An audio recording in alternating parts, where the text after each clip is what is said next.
because recently the public discourse seems to be on solving the problem through micro units, and the notion that through the pilot that we can provide very small units for people that want to live in the urban downtown core, which I think there's definitely a place for that. But I think that there's also a place for folks that don't want to live in a 300 square foot unit and maybe have two people in their family, and micro unit isn't appropriate. So how do we create units that are affordable for more than just people that want to live in the downtown core area? And that's really where C&E's niche, I think, comes in. And that's where we're looking at our development in Highland Park.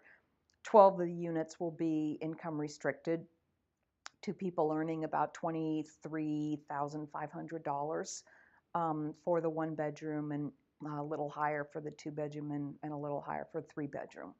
So looking at, and those units will be 560 to 600, I think, 50 square feet. So getting outside of the urban core, you can get more for your money, and I think live in a different sort of a situation. And those rents should be anywhere from the low 500s to the high 600s, 700s, something like that. So brand new construction at that price point.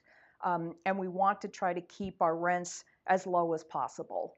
I mean, so then if you ask, well, what's the challenges to getting into this line of business, the question really becomes the construction costs, the environmental regulations that you have to adhere to start adding so many costs onto the development. And so the question becomes, when your costs are so high to develop a unit, and then you try to subsidize it or artificially deflate the rents so that you can make them affordable to people, the question is, how do you bridge that gap?